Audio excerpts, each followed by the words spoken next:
So today's job, and probably tomorrow to be honest, is a client that we previously fitted a stove for has had water ingress from this lead roof, and it's rotting the wood underneath, coming through into the dining room below. So there's a few fundamental issues here. There's no fold on the lead here to stop any water coming back up the ways. As you can see, this is quite wet there. So that's first thing that's glaringly obvious. The overlap could be actually longer, but wouldn't need to be if it had the fold there. So this is Caledonian Stoves doing work that is nothing to do with stoves at all, but utilising our many hundreds of hours spent on roofs putting in flue systems to fix this little problem here. What we do have here under this bit, here's Alistair. Say hello, Alistair. Good morning. As you can see, the water in there, look, it's just puddling away, and also the wood here is completely shot, rotted out. So we're going to have to deal with that as well. Again, see no fold here on the lead, and as you can see, very wet.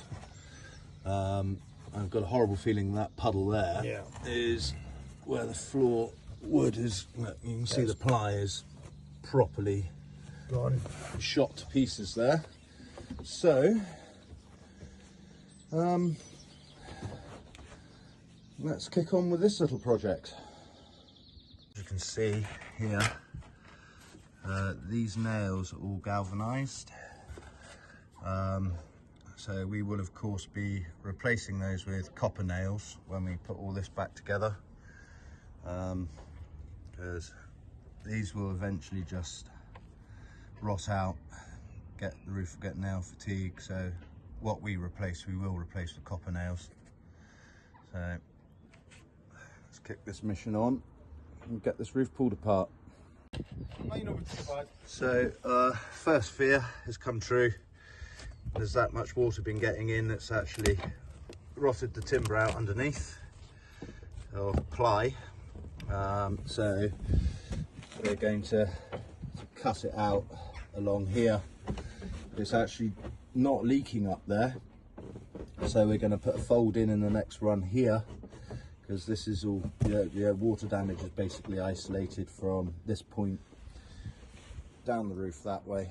As you can tread carefully here, probably see a puddle there, so we know that the roof is shot under there as well, and it is, as you can see, totally come away. I can actually put my hand right underneath the roll fixed there. So yeah, we're gonna have to cut all this section out and redo it.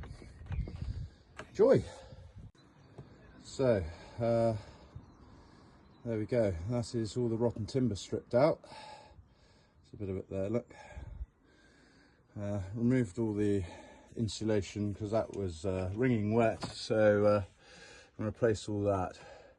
Sadly, I think the client will need to replasterboard the ceiling down below, because that is corroded quite badly. Well, it's certainly suffering large amounts of water damage.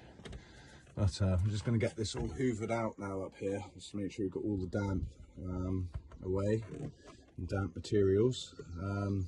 Thankfully it's a nice hot sunny day here in Scotland, which is, to be honest, bloody unusual. But anyway, so that's helping us dry out a hell of a lot quicker than the other option, obviously. So yeah, writing about it now. Righty ho, there's Henry. So as you can see here, plasterboard is well, this is what's left of the paper backing on the plasterboard for the ceiling, and there we go, dining room down there. So it does look like we are going to end up having to replace a section of the ceiling for the client, but yeah, so Now it's just get a new piece of ply cut, obviously fresh insulation back into the ceiling for the customer, and then do the lead work properly so it doesn't leak this time. Get it all put back together. So here we are, the ply deck is now back in, the new one anyway. Just putting the centre line in for the lead roll rail that you see up there. It's just hiding up at the back there, so I had to cut that out obviously to redo the ply. So Ali's just putting the centre line in for that now. Obviously we've filled up replaced all the insulation, so put it all back together now.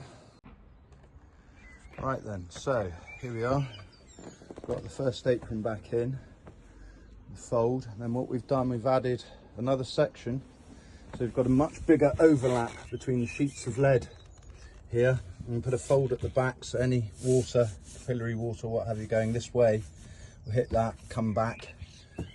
We are cheating, I've got to be honest. We're using lead mate, putting an additional barrier all the way through on each one. I know it's not traditional, but we're determined this will never leak again. So we're just adding a good hearty bead through each lap as we go back up through the roof. Just belt and braces more than anything else. Shouldn't need it, but shouldn't, and what have you. Sometimes you just gotta go with the path of least resistance, and on this occasion it is a wee cheat just to make absolutely certain, because such a slight pitch, that we're getting no water running back up. Anyway, cheerio, bye.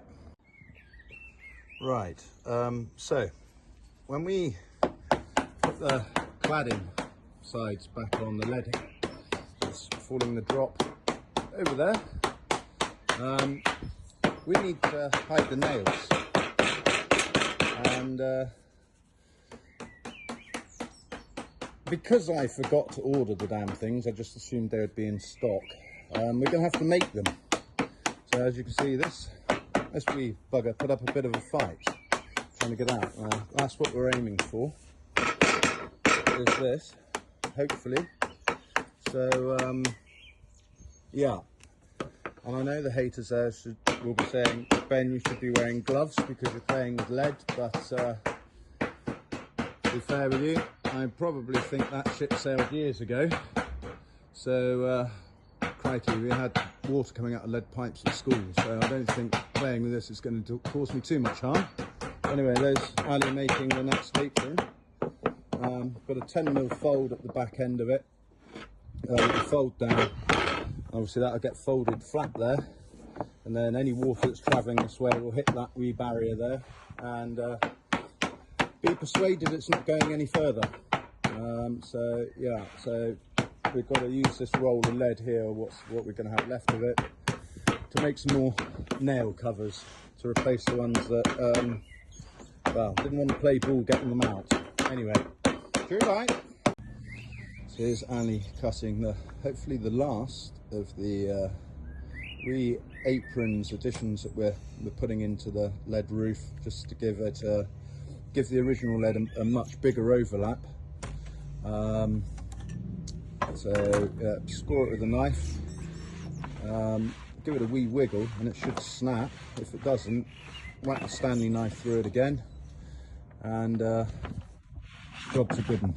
So yeah, lead in itself is actually quite a nice material to work with.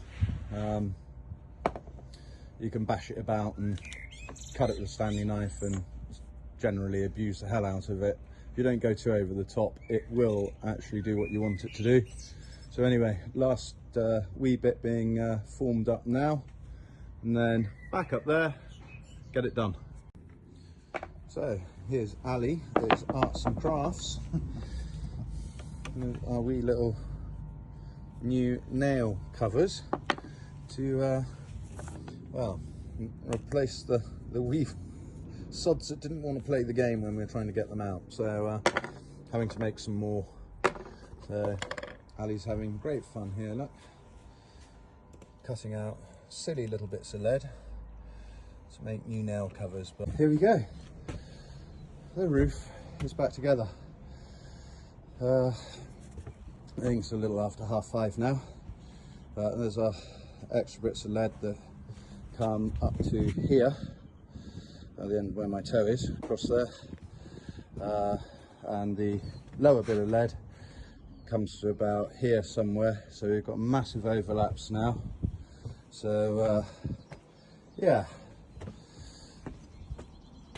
hopefully nice and watertight now.